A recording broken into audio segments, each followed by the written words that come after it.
Okay, everyone, thank you so much. I think in the interest of time, we will get going. So, firstly, welcome, and you're in the right place if you have signed up for the webinar on assessing student learning in remote instruction. So, if you don't feel in your right place, please feel free to stay and join and chat to us anyway. And I'm sure we'll have kind of good conversations that come out of this. So, we're looking forward to working with you over the next hour, and we will look forward to kind of fielding questions along the way as well. So wonderful. So just a couple of introductions. So hello everyone. My name is Paul Hadjipiris. I've met quite a few of you before, which is great to have you with us. And for the folks that are just arriving as well, lovely to see you.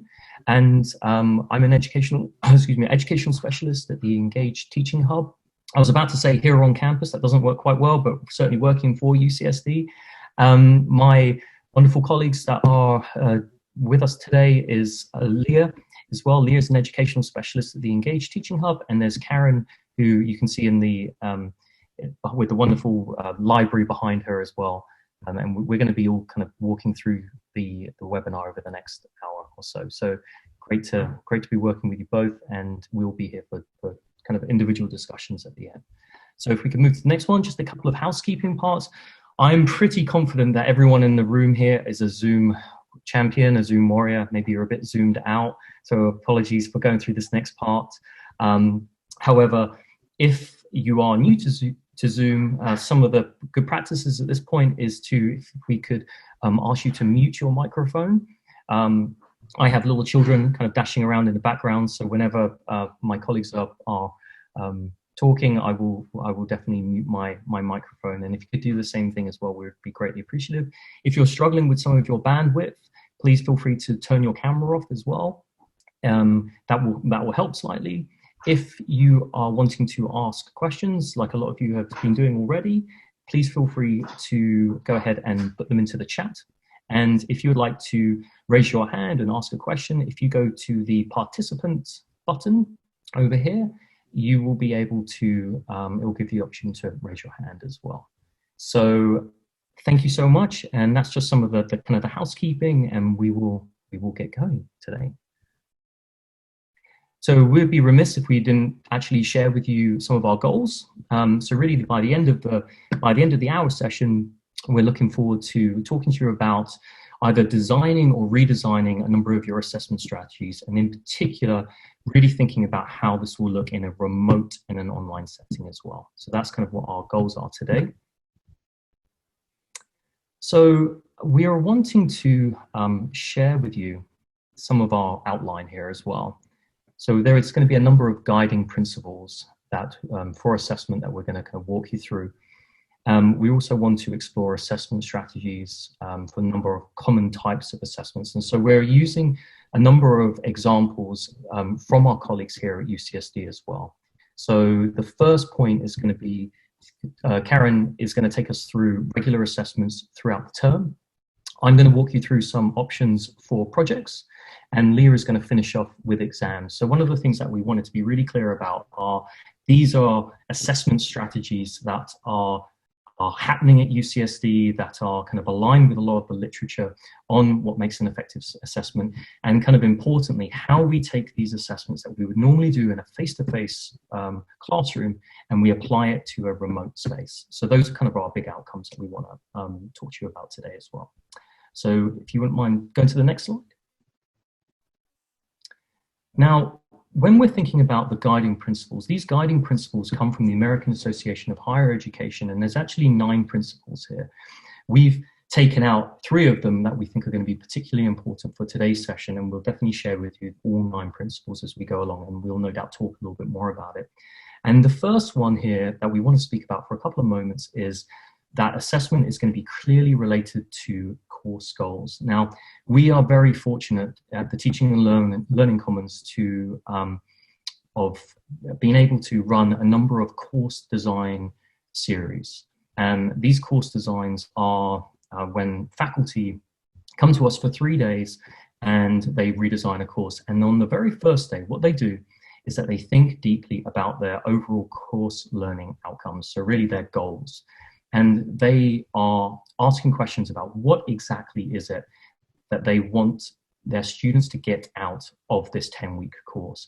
Once they've established that, and once they're really clear about that, they're able to craft assessments that will allow students to be successful in that course and allow the students to have those experiences. So an example that we really wanted to share with you from UCSD is our colleagues in the Mechanical and Aerospace Engineering Department, who, when they came to us in course design, a very important goal for them was for their students to have real-world experiences in their course. Once they firmed that up, they were able to craft regular assessments that allowed their students to practice the skills of an engineer and be able to have kind of short, easily accessible assessments, which they were able to engage with and then provide feedback from. And that's really the last couple of points. And I think very importantly, and this is something that comes directly from those professors, is that when they're able to be really explicit about the purpose of the assessments and why they are assessing, how they're assessing, and sharing those goals with the students, it really helps to kind of break down barriers and for the students to be kind of very clear about what is expected of them in that course. And the fact that those, and to the final point, is the fact that those assessments are actually ongoing as well. So it's not just kind of like a one-shot assessment, like halfway through the course, it's regular assessments. So those are the guiding principles that are going to kind of ground today's webinar, and we'll be referencing them. My colleagues will be referencing them as we go along here as well. So I'm actually going to, so thank you for listening to me. I do appreciate it, and I'll be back in a little bit, but I'm going to pass you over to Karen for the regular assignment part. So thank you, everyone. So for the first scenario that we're going to go through today, we're going to talk about the regular assignment scenario. So in practical terms, I think this is something that most instructors tend to use in their courses, and it tends to show up as things like homework or iClicker, maybe some regular readings. And I noticed from the chat a little bit earlier, these are some of the strategies that some of you are already using in your classes. When you transition to a remote environment, the regular assignments become a really rich interaction that you can build out with your students. And it becomes not so much a checklist of things for the students to do and not busy work, but it really becomes cognitive check-ins. So you can start to get a picture of what the students are learning and where their trouble spots are. And once the assignments strategy is crafted as kind of a holistic view of the whole entire course, it really lets you build the concepts so that you can start relatively simple with maybe some simple assessments, and then you can actually build to the more complex and the more elegant assignments. So when you start to build out that regular assessment plan, you want to balance predictability and variability for the students. What this actually means is you want your course to be fairly predictable, particularly in the remote environment where the students are not coming to class every week, but they are interacting with material in a web-based format. You want to make sure that they kind of know what to expect. So maybe every week has an introductory video, and then they do some reading, and then they have some lecture style videos or some explanatory style videos. Maybe then they submit a quiz or participate in a discussion, or they take the material that they're learning in those readings and in those videos, and they start to use it in a practical way. And what this effectively does for your students is it lets them start to manage their time, and it lets them kind of have a little bit of agency over how they're working through the material. That being said, if your course looks the exact same every week, that can get a little bit monotonous for the students. So you also want to build in some variability. Now, this is naturally going to happen over your course because the concepts that you cover in the beginning of the course are not going to be the same concepts that you're covering in the end. You're probably going to be going a little bit deeper. You're going to be connecting those concepts to other concepts. But you also want to think about that interaction that you're having your students do and how does it differ from week to week so that a student can know that they're going to be using the concepts, but not necessarily know exactly how they're going to be using them.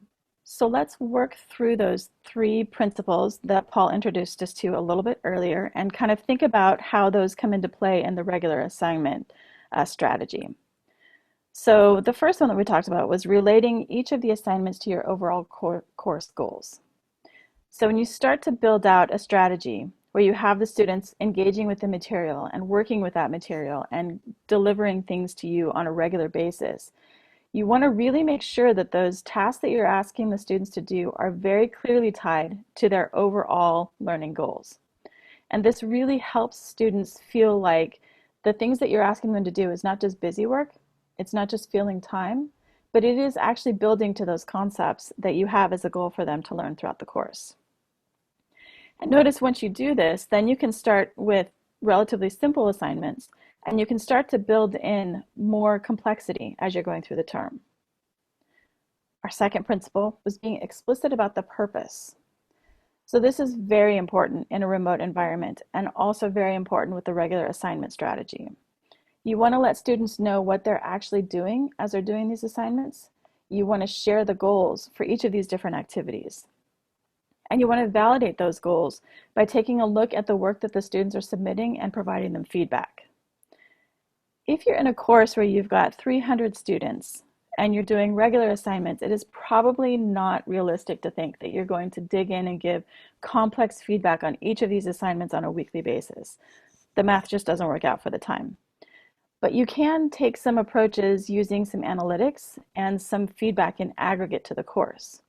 So maybe you do have a quiz, but then each week you take a look at the analytics for the quiz and you take a look at where the students seem to be a little bit confused, or where they're doing a great job with understanding the concepts. And maybe you record kind of a quick 2 or 3 minute video for each week that says, hey, you guys did really great on this. I'm glad that you got that concept.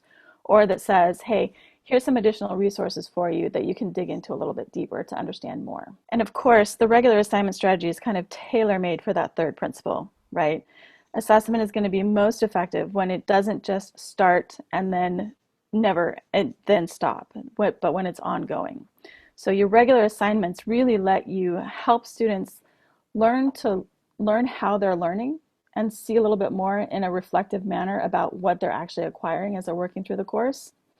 And it also gives you a fair amount of data that you can, again, take a look at it in aggregate and provide some really strong feedback and help tailor kind of the future sessions of the course, the future parts of the course, so that you can address the actual students that have enrolled. So when you're using a regular assignment strategy, you really are taking students on a journey. And when you think about this from a pedagogical perspective, you want to let them know where you're going, right? When you get in the middle of this windy road, you might forget that your goal is actually the beach. So it's important to kind of let them know that that's where you're heading toward. You also want to let them know what the next turn is. Give them some specific instructions so they can get from point A to point B, and they can follow you through that path. And that, in pedagogical terms, becomes the clear assignment instructions. And then as you're going along this path, you really want to communicate that the students are making some progress. They're learning some great things. And this can happen with either instructor feedback, or it could happen with peer feedback for some assignments.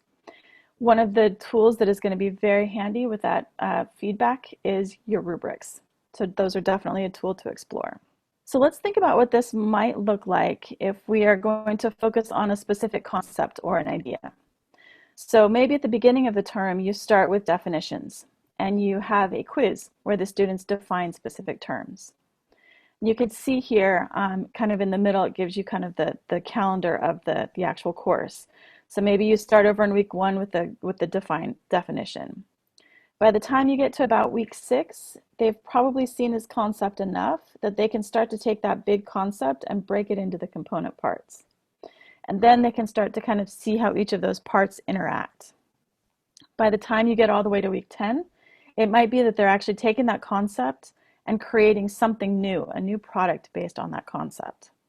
So for those of you that are familiar with Bloom's, you'll notice that this kind of follows the Bloom's taxonomy here. So you can start with the definitions, the lower level, the understanding, and you can end with the higher level or the creation component. So this is what it looks like for a concept. If you think about this, you can also do this exact same thing with a product. So let's say that in your regular course, you have the students writing a research paper. You can take that big assignment, that high stakes assignment, and break it into individual pieces where there are milestones along the way. So maybe they start early in the term and tell you what they want to research. And then they start to do some research in the literature. Maybe they start to figure out kind of what they might want to say in a rough outline. Maybe then they put some actual words together in a first draft. Then maybe they look at each other's and they get the feedback from their peers. And all of that helps inform them as they're crafting that final paper. Now notice each point along the spectrum becomes an opportunity for you to hear their thinking and to help course correct. So maybe when they first give you the topic, you look at the topic and you go, this is way too broad. There's no way that we're going to be able to narrow this down into a specific research paper of the type that I want. So you can kind of help them at that point to say, let's refine this topic a little bit and iterate at that first step before they get too far along the process. So this is what it would look like for regular assessments if you were focusing on kind of that product or the research paper. All right, so let's get super practical here. So when we're building out our courses in Canvas, we have a couple specific tools that we can use to collect work and to give feedback. So the first is an assignment. And think of an assignment as a way for students to create something and submit it to you.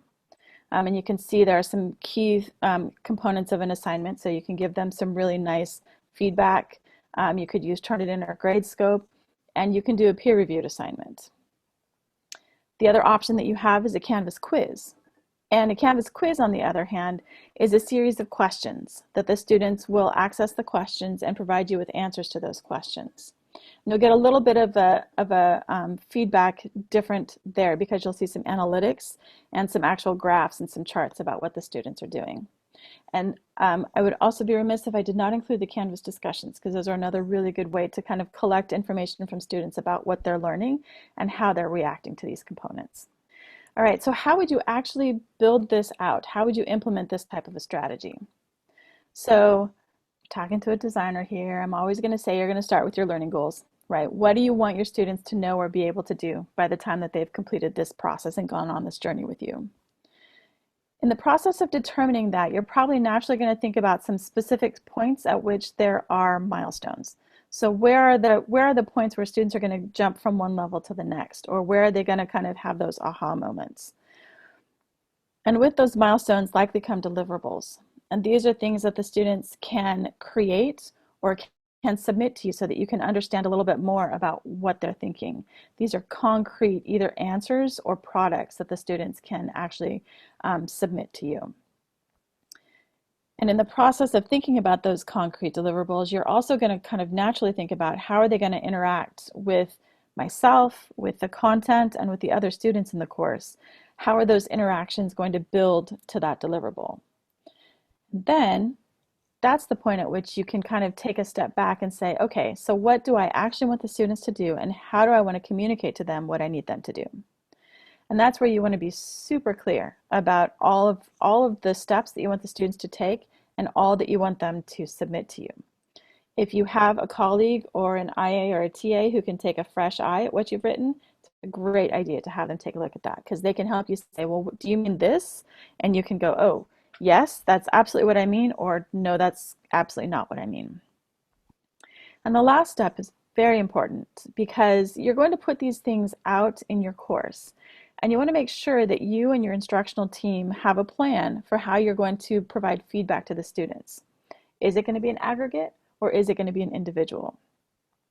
Maybe you even block off some time on your calendar after the deadline so that you can know, okay, I'm going to need to go through and read 30 different submissions on the discussion board, so that you have an actionable plan for how you're going to react to the students' submissions.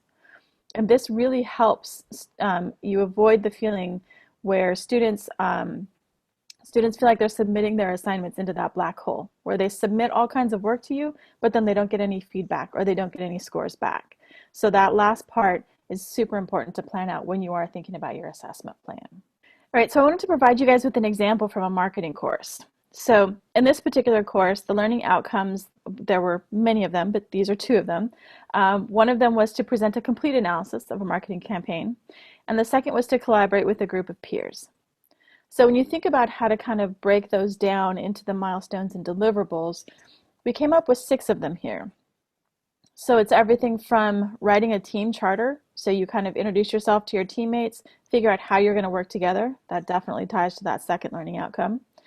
And then you start to kind of look at what product you're going to be studying. What does the marketing campaign actually look like? Each one of these deliverables connects directly to a weekly learning outcome in that course. And the other thing that's important to note here is that this was a group project that was going throughout the entire course, but there was also individual assignments that were also going on. So each week, the students individually would do things like submitting pre-week quizzes and submitting assignments as well.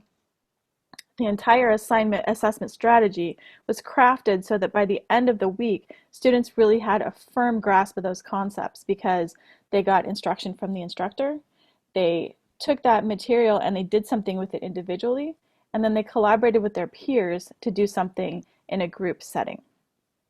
So this is just one example of a regular assignment strategy from a marketing course. Yeah, I just wanted to pause for a minute and invite folks to share any questions, any additional questions they might have in the chat. Yeah, we got a question through from Megan, which I think is a really good one, and a common challenge type of assessment strategy is managing feedback. I know you spoke a little bit to that earlier, Karen, but are there any kind of additional suggestions that you might make? The question is, I'm struggling with this because I don't have grading support for extra assessments. So great question. Yeah, that is absolutely a great question. The key strategy that I would use here is to be explicit with students about setting expectations. So let them know that you are giving them an opportunity to submit material to you, but that you will not be giving them detailed feedback on each individual assignment. Let them know that you're looking through all of the assignments and all the submissions, but that you won't necessarily be providing them with detailed feedback. This is also where it becomes very important to provide feedback in aggregate. So you probably have a series of documents or quiz submissions that you are looking at from the students. And as you're flipping through them and just kind of looking through pretty quickly what the students have submitted, you might see a few that kind of stand out as trends. Maybe you see they're defining terms incorrectly, or there's a common misconception about a specific element of the assessment. So that's a really strong candidate for crafting one of those kind of just-in-time feedbacks. Maybe it's an announcement, maybe it's a super short video, maybe it's just something that addresses that specific concept, not to an individual student, but to the entire class.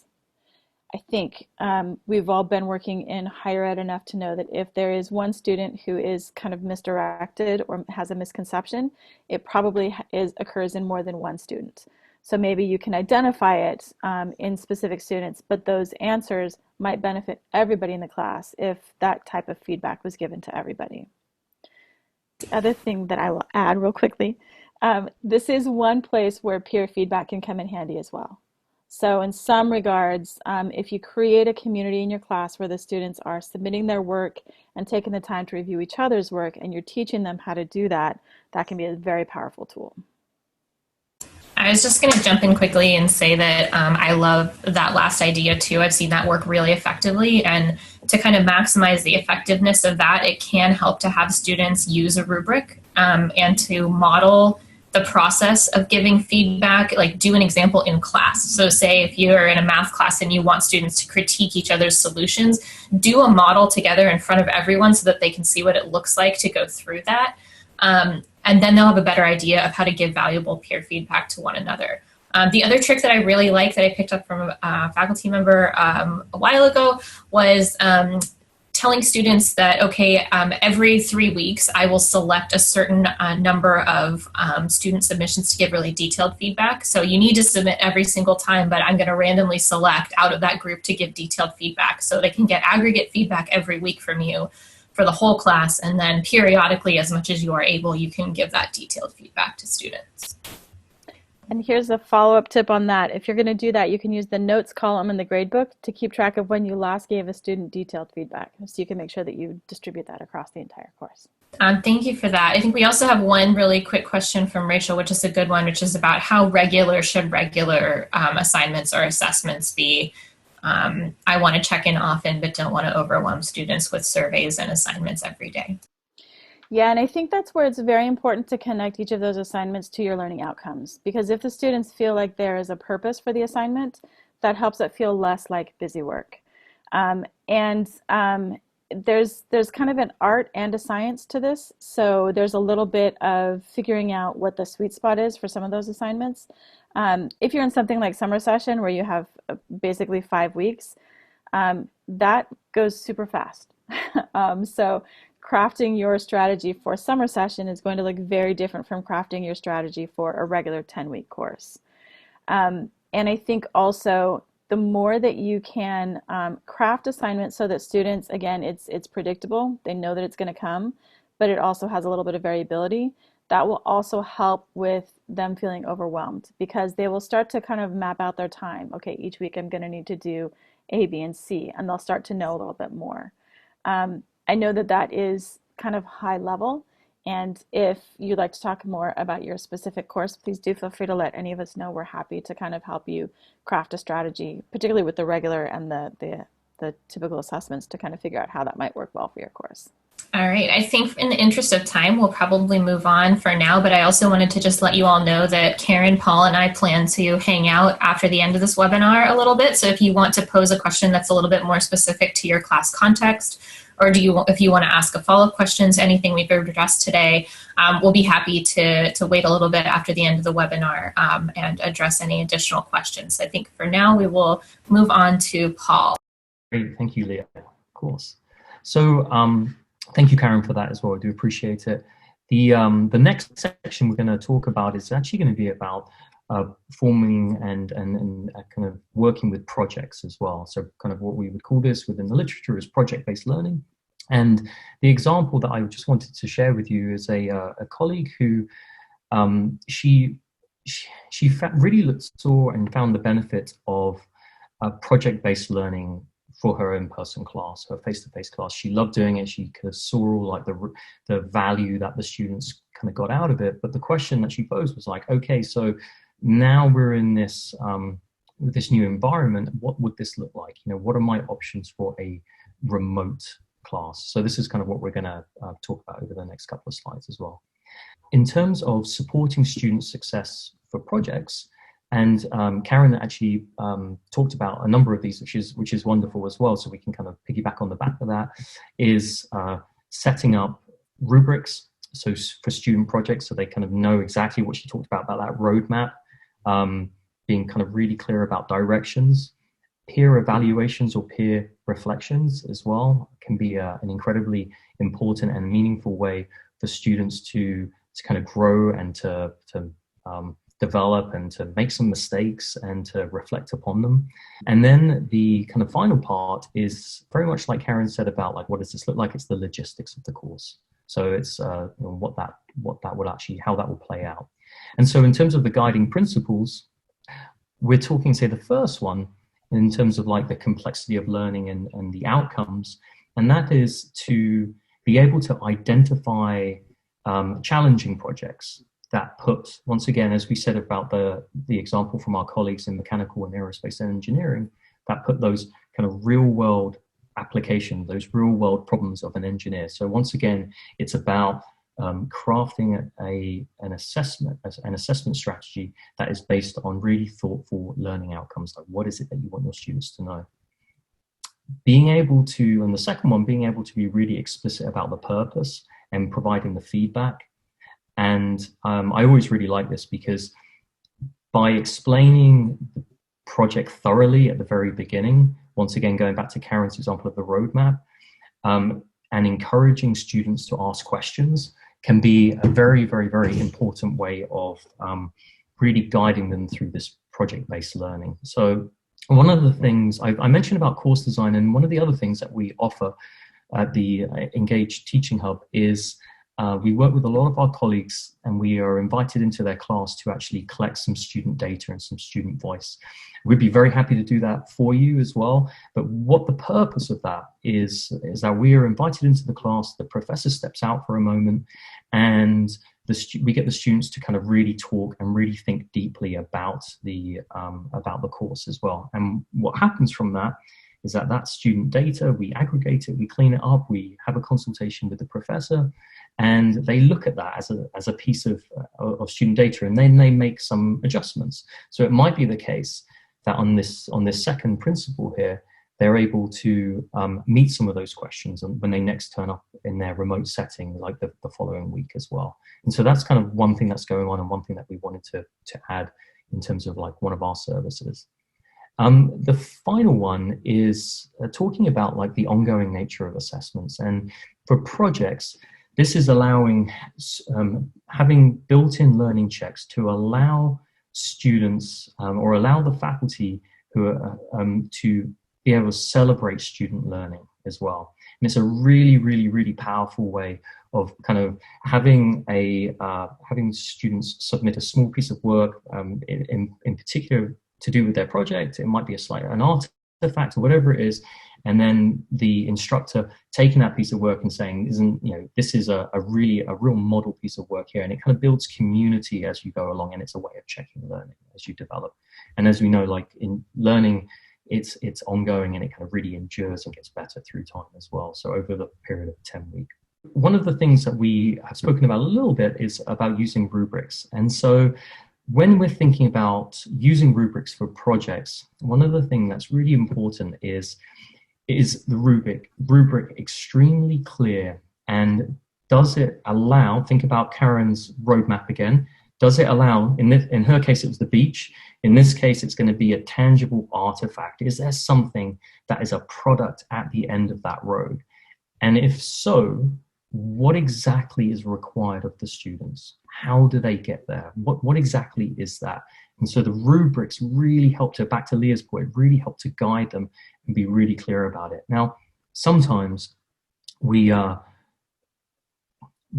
knowledge that we share ahead is sometimes like this arcane knowledge, right? And we're thinking, why we'll hold it back a little bit. And maybe the question we have to ask ourselves is, why would that be? Why wouldn't we give like really clear instructions as to what's going on?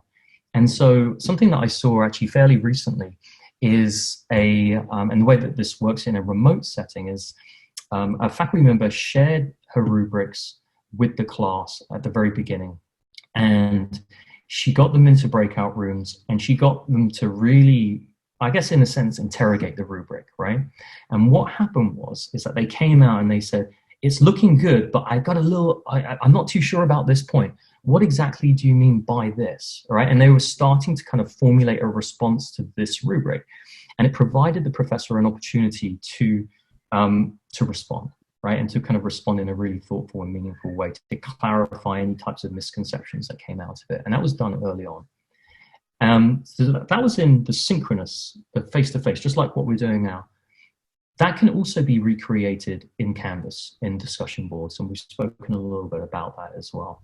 So in quite a few of our colleagues' courses, they have a discussion board that is flowing through the entire 10 weeks, and it's an opportunity for students to kind of write and to think and to ask questions, and the professors and the TAs can then respond to them in kind of real time as well. And it also, back to Karen's point, it really engenders a community within the classroom, and that can be a powerful way of doing that.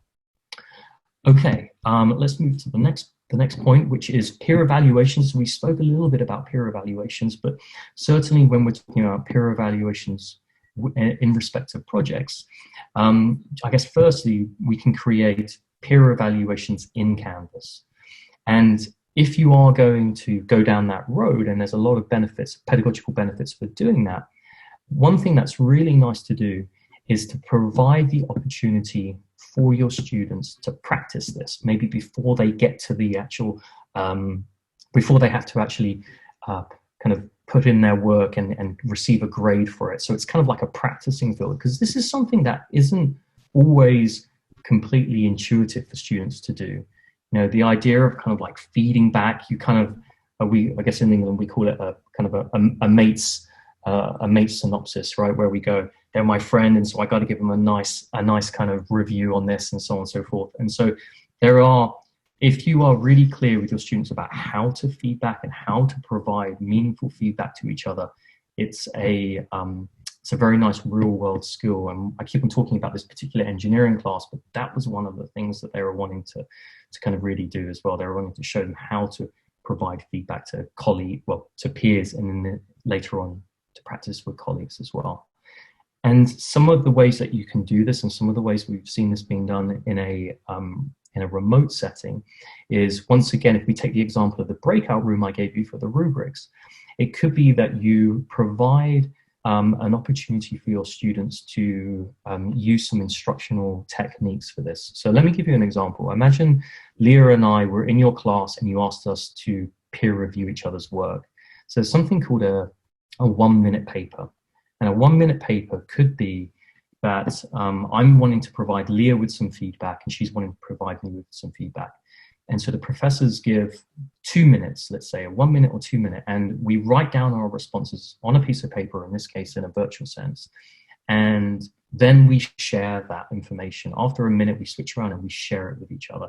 And so it's about using instructional techniques to guide the students through the process of peer evaluations. And they can be incredibly, and the research here shows they can be incredibly rich in terms of like driving student learning as well. This is tricky because sometimes reflecting upon their own work, students are kind of very hard on themselves, right? Or the other way, right? It kind of goes both ways here as well. But I think what's important in a remote setting is to kind of provide multiple ways for your students to do this. So if part of your outcomes are that you really want them to be reflective about what they're doing, so in this case, let's think about projects. It might be that they are responsible in their teams for a certain component of a project, and you want them to reflect upon that.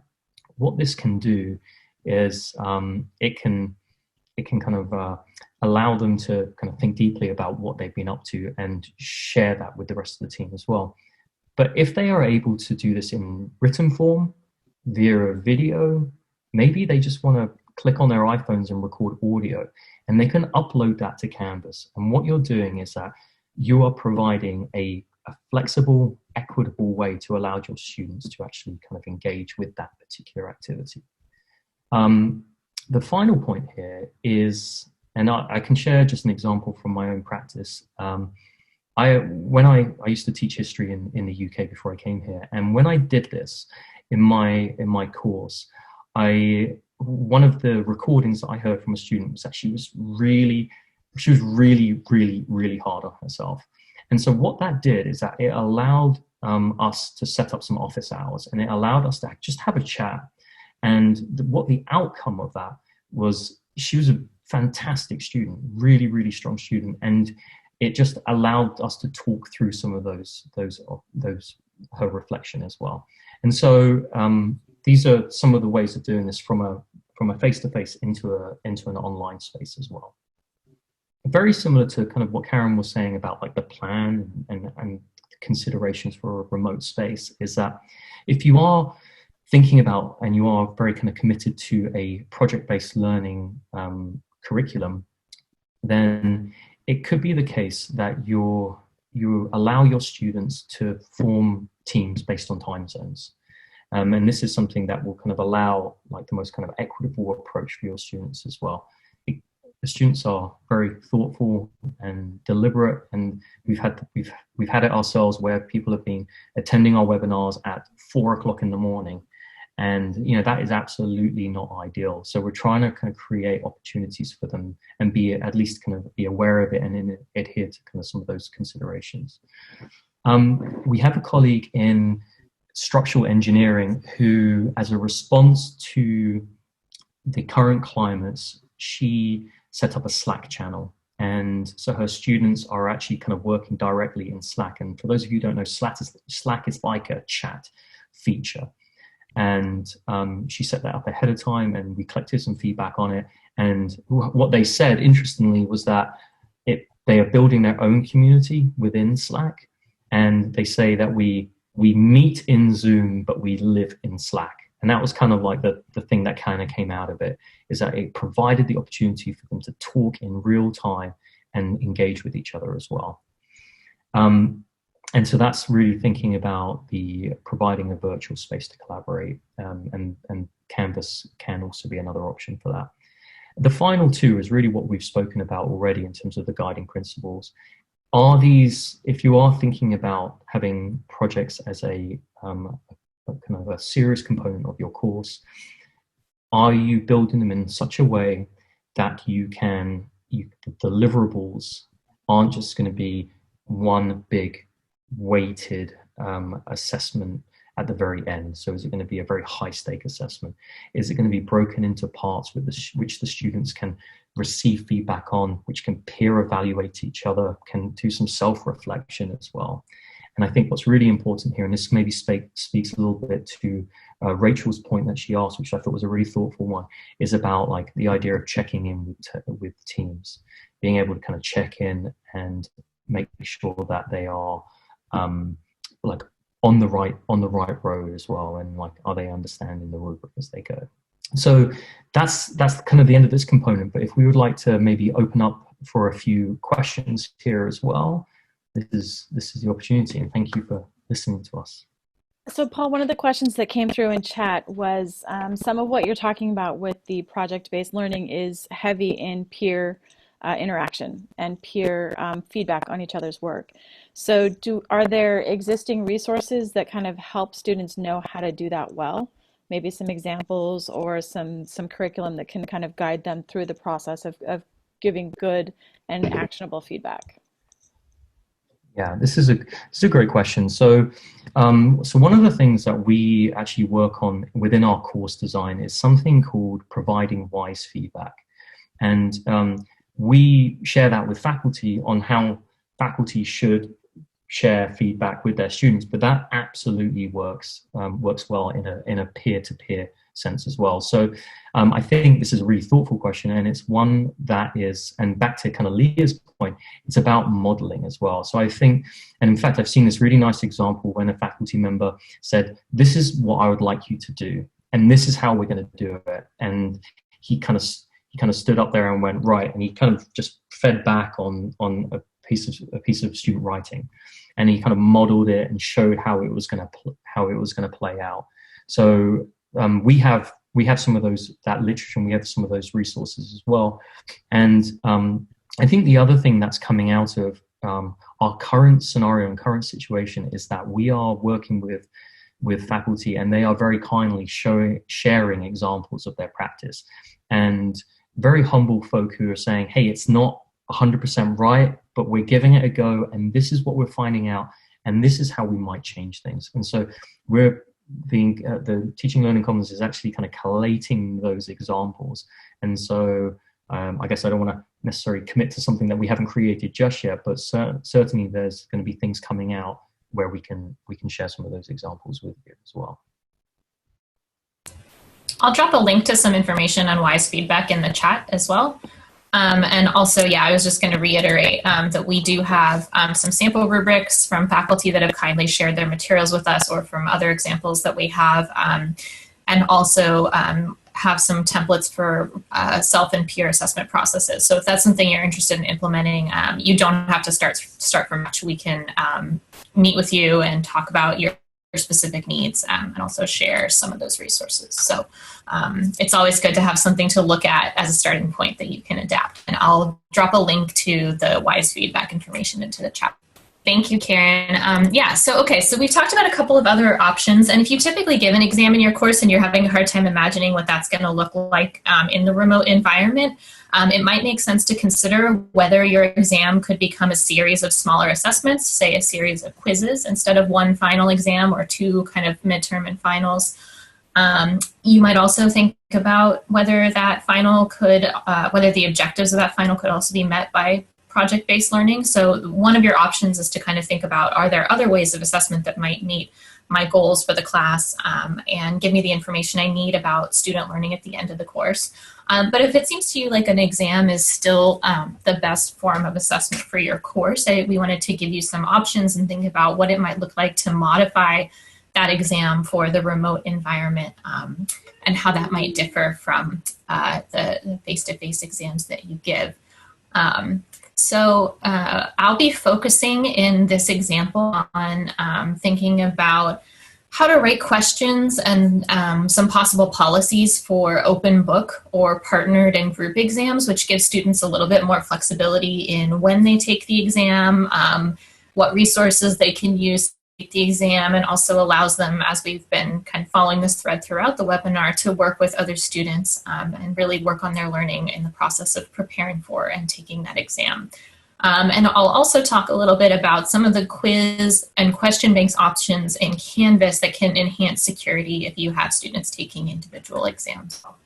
Thinking about how the principles of assessment that we've been following today play out in exams, as we've been mentioning, it's really critical for every assessment that it relates to overall course goals, and that's equally true for exams. So exam content and also the format of exam questions should directly reflect the most important concepts and skills that students learn in your course. So exams ideally are a representation of your priorities for student learning in the course, and they measure and test those concepts and skills that are most important to you. It's also really helpful first from a student perspective in supporting student success in exams to think about how students can get feedback from you on how to prepare effectively for the exam. So in the examples I'll be showing here, we'll talk a little bit about how to make sure that students are ready for the type of assessment that you plan to give, and how to give them opportunities to practice not just their content, but also the skills that they'll need to be successful on your exam.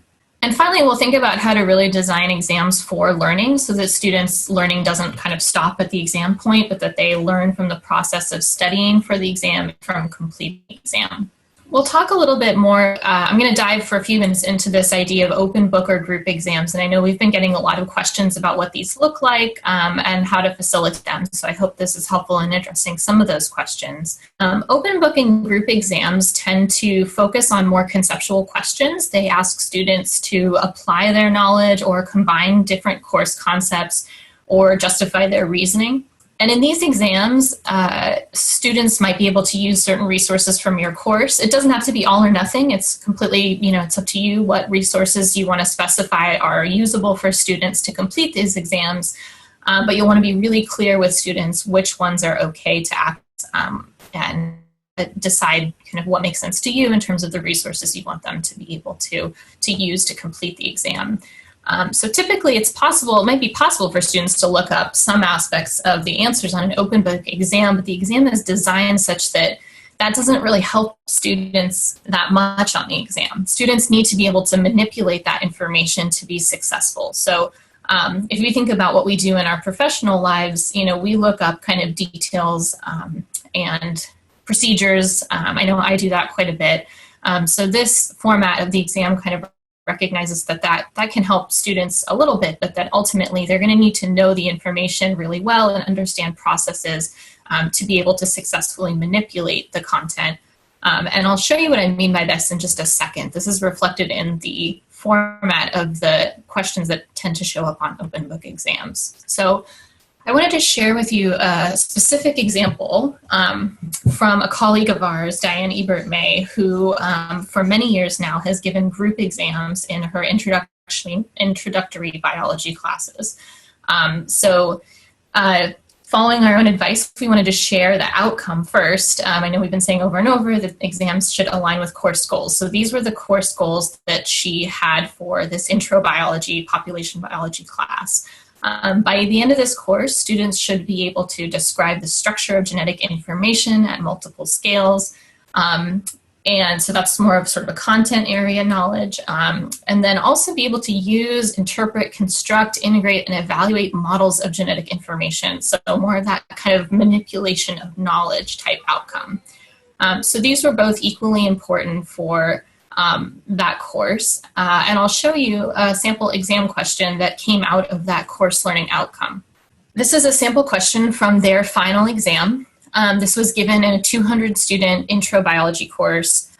Some more information about the format of the exam you'll see on the right side of the slide here. They took the exam in groups of 4 on a shared answer sheet. The exam is open book, open note. Students can look information up if they need to. The questions are timed. So there we could talk, if people have questions, we could talk about ways to adapt this for asynchronous. But they time the questions and they're worth 10 points each. And during the class, they keep an eye on how students are doing and they just get through as many of them as they can. So if you look at the question on the left, there's a few interesting features here. They've just got an image of a chromosome that they've done a Google search for, Google Images search, and included that on the exam. And they're asking students kind of what information should this model represent, right, in part of question A. And then question B really speaks to that second part of the learning outcome. Do you think this model is an accurate or inaccurate representation of the genetic material contained in a chromosome? So applying your knowledge of what a chromosome is, evaluate someone's representation of it. Tell me what's wrong with it. Tell me what's right about it. And then you can see in part C, defend your answer by providing reasons and evidence that support your claim of whether this is an accurate or inaccurate representation. So it is assessing the student's basic knowledge of what a chromosome is and what representations of it should represent. But it's also asking them to do something with that knowledge, to apply it to a specific, someone's specific image that they've created and use their knowledge of what it is to evaluate whether it's correct or not. So I know Diane showed me that this gives her a lot of information about how well students actually understand what a chromosome is and how complete their understanding of it is by evaluating someone else's representation of it. And I also wanted to share with you, just because we have been talking about rubrics quite a bit, I know one concern that we hear from faculty, and this, is a pressure in large classes, is won't it be kind of a lot more labor intensive to grade something like this? So I wanted to share with you just a snippet of the rubric that they use to these exams. And it's not as instant multiple choice exam, but I think the training found it to be really, really worthwhile for them. It's still really pretty fast to grade. Even though the students are writing out the answers to these questions, they're short answers, they're brief. So they're not getting 10 pages of student writing as a response. They're getting maybe 3 or 4. And they've generated this rubric to assess students' answer correctness and completeness. And they divide the grading up between 4 people. She said it's relatively quick to grade this. So they've had really good success, and the students have been really positive about using this model for exams. And I should say that these kinds of questions, so I've kind of demonstrated one option here where you give students an image and you ask them to evaluate that image for accuracy or to interpret the image. These types of questions are appropriate for group exams or for individual open book exams. So either one will challenge students to think more conceptually about the course material. And it's a little bit harder to guess, and it's a little bit harder to Google. So you have lots of options when it comes to writing an open book or a group type exam. A basic approach that is really effective is just to ask students to reason through their choices. And you could even use this alongside a multiple choice question, right? You might say, choose the most appropriate answer and then explain your reasoning in 2 sentences, right? So that'll give you an indication of whether the student is really understanding what is and isn't, why they chose that answer. So explain your reasoning, describe the best approach to a particular situation, why would you choose that, or describe the most appropriate formula or theory you would use to work through this problem, why does that work? Making predictions or explanations is also something that can really kind of challenge students to think about processes and analyze those. So yeah, we wanted to, and if you have questions about how to implement these specifically in your context, we're absolutely happy to talk about those further. But these types of questions, there are many options for asking students questions that focus more on kind of that conceptual understanding, and it might be more appropriate for an exam where students might have access to books or notes to complete, or might be working with other students to complete as well. And I should say that we will share these slides with you afterward as well. So if you want to take a closer look, say at the list here of the question types that work really well in an open book or a group exam, we'll email these out to you right after the webinar today. And you're welcome to take a closer look at them at that point.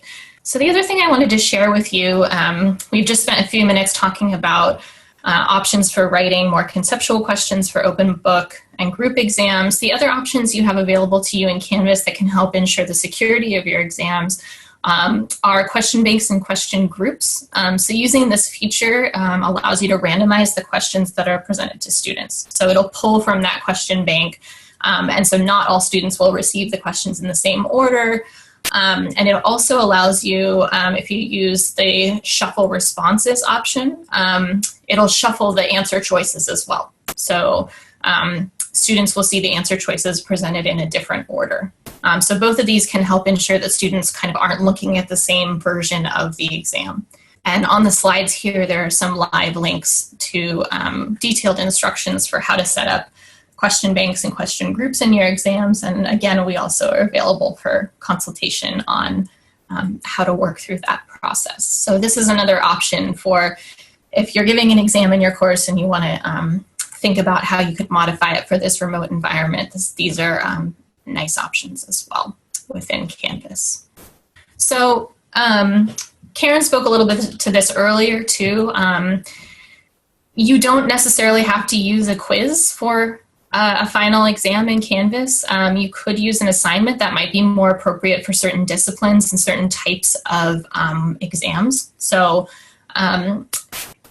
an assignment might be more appropriate if you're using a rubric to assess the assignment in detail, or if you want to give marginal or inline feedback. Canvas will allow you to do that without actually leaving the LMS. You can give feedback directly on student papers and lab reports and things like that still within Canvas. Or if you want to use an originality checker. So say you're doing short answers and you want to make sure that students aren't copying and pasting, you can use assignments to feed those through Turnitin and detect originality. So assignments can also be a really great option for exams in Canvas, or if you are administering an exam that has a series of questions, there are lots of question types that are options in Canvas. Quizzes could be a good choice as well, but it's not your only choice for administering a final. And both options, we've spoken to this a little bit before as well, allow for some creative options for student uploads. So they could upload files to the quiz type as well, and you can give audio and video feedback, and both allow for some fairly flexible types of prompts for posing questions to students. So a little bit of help on some decision making in terms of using quizzes or assignments for final exams.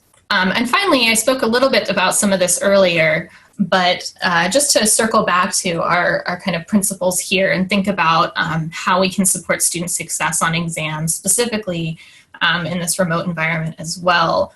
I think communication is so key when we aren't in the classroom with students, and being really clear and upfront about the purpose of the exam and how the question types reflect your goals for the course. So if one of your goals for the course is that students really are able to apply certain concepts from the course in new contexts, talking with students about that's how the exam is going to be structured because that's a major priority in the course, can really help them understand that the exam is something that is connected directly to their learning.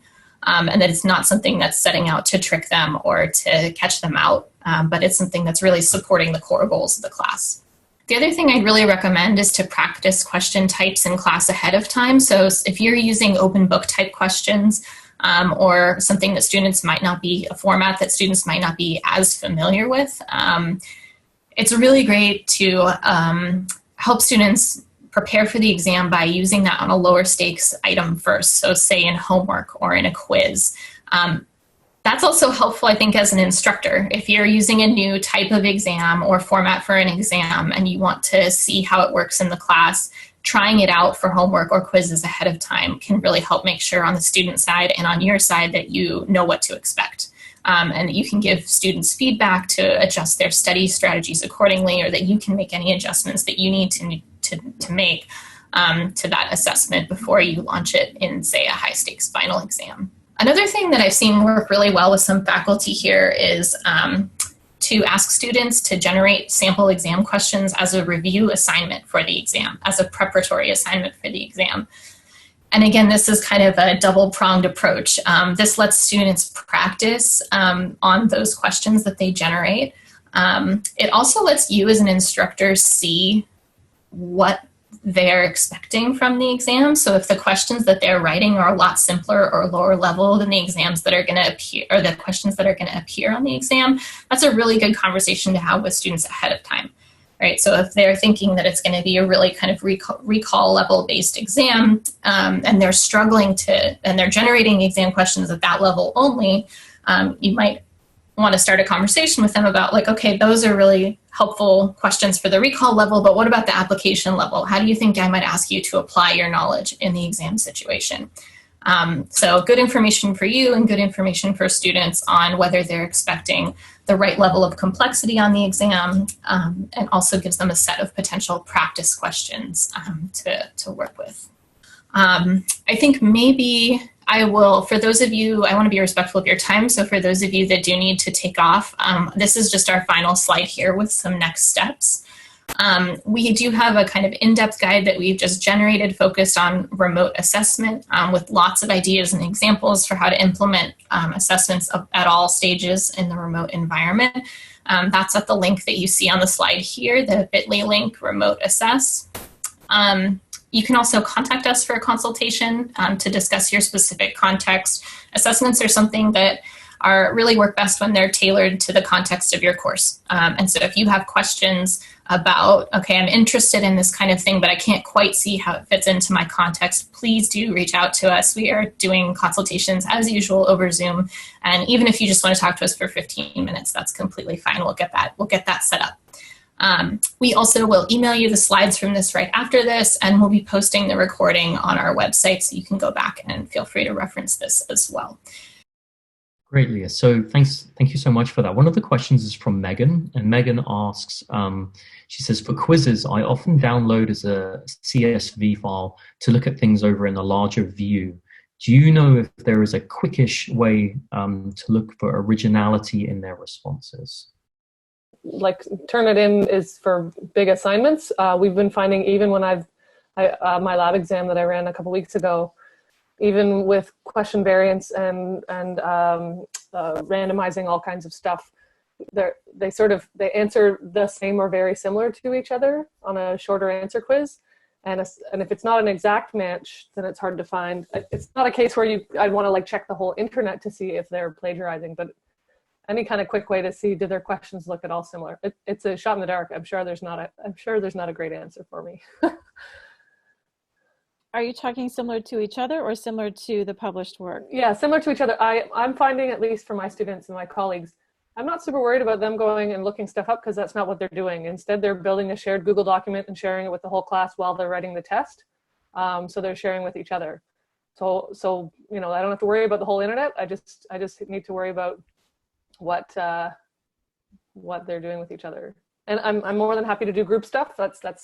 I think that's a great suggestion, and I'll work with some of that. But at some point, we also need individual assessment, or they would be mad at us. Yeah, so I think, so two of the quick things that pop into my head, and it might be that if we had more time and context, we could give you some more tailored feedback. One of the things that you might be able to do is basically pop all these submissions into something like a word cloud generator, and you might see some key terms pop out. So that's one thing. The second thing is simple sorting in Excel, or even some of the filtering. Sometimes you can do some pretty amazing things with that as well.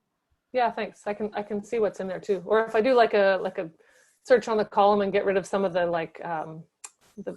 get rid of the articles and the does and the as, then you start to see words that pop out that are really bizarre. Often the ones that are quote unquote easiest to find are the ones that are, for better or worse, written by people for whom English is not their first language, and so they have very turns of phrase that pop out to me as a native language speaker. Yes, absolutely. And the one trick that I would tell you, and you know this, but don't make a copy of the column before you start manipulating it. Yeah, good call. Yeah, for sure. Thanks. Megan, one of the things I saw, and it's not exactly the same, but it's still in the same kind of vein about kind of identifying like themes as well, is actually an activity that gets students to look at the work, and they actually, as a part of the process of learning, have to identify like the kind of the coherent themes that run through a lot of the same responses as well, and can be aligned. Yeah. So thank you. It's an interesting one, and it saves a bit of time on your end as well. Just going to say. Yeah, thank you. Yeah, great, Megan. Thanks a lot. Great question. One other strategy potentially that might work as well is to have the students actually record themselves saying the answer. Because sometimes I've heard a lot of people talking about going to oral exams. Yeah. Just in general. Even if you only do that if you do a whole bunch of group stuff and then a smaller number of oral exams, then you've decreased your marking, but then you have to spend 15 minutes per student per test. Yeah. I mean, there's pros and cons, but it's pretty hard to fake your way through a interview, so to speak. Yeah, and I think even from the perspective of feedback, when I was working with a writing program a lot, and faculty were like getting bogged down in giving tons of written feedback, sometimes that audio feedback was actually a point of efficiency as well. So I know that's a little off topic because we're talking about, using it as a way to ensure that students are generating their own response, but it's also kind of a nice efficiency point because often it is faster to just talk through your response to someone really quickly than it is to commit it all to writing. Yeah, I totally agree. And I see the point too about, thinking about dealing with cheating, I have no intention or interest in turning that into like the thing that takes over my brain. I'm not interested in hammering my entire class for a few people who are going to make poor choices. Like people who make those poor choices, I'm going to deal with them, but I'm not going to like put 500 barriers in front of everybody else just so that I can prevent cheating. Like that's not where my priorities are. It's just, if there's ways to deal with stuff once I've got it, easier to find instances of cheating because it's all typed. Like I'm not looking through handwritten things anymore. So anyways, it's interesting thinking about it, just having run a test a couple weeks ago and realizing, they're working very differently than I would have thought. They shared Google Documents, posting their questions and getting somebody else to answer them online and for money, all kinds of stuff like that. It's icky. Definitely some upsides and downsides, right? Like the collaboration and that spirit, if you can harness it, is great. But it also can be frustrating to our assessments in different ways as well. And I think one thing that might be helpful in thinking about the group exams too is that some faculty will do this as a combination and talk with students really openly. Like, I want you to attempt this individually first. And so 2-stage exams can be another tool here too. I love those.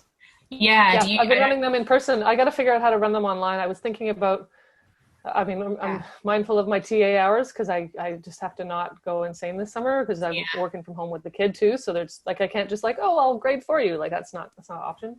But the 2-stage, like instilling some trust and maybe including some of the multiple choice ones on the first stage. And then the second stage, the group has to explain their reasoning for why their group chose that answer, that kind of thing. Yeah, exactly. I don't know. I'm open to lots of options. I totally agree with you about just own the collaboration.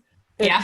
the piece that I got to figure out is how to still include some individual stuff because enough of these students don't want to necessarily have the same grade as their entire group because of group variability. Yeah. Yeah. And I know that Diane, when she uses this group exam, she does have students sign a statement attesting to contributions and that they contributed to the exam authentically and relatively equally. And if you're going to do you want to follow team-based learning practices and things like that too, right? Definitely. Give them an opportunity to evaluate each other and formatively, and then at the end all there's lots to think about. Yeah, I can tell you're thinking a lot about it too, which is great. And like you're too much there, but too much thinking about it. This week I'm like, oh my god, there's too many things. And next week, because our term's like 2 weeks away, next week I'll be like, you're gonna do 5% of those cool ideas, and that's loads. That's great. That's enough. That's totally enough. I mean, that's actually a great point too. Just before we I'm really glad that you said that because I've been planning to bring it up and I didn't. Maybe try 1 or 2 new things.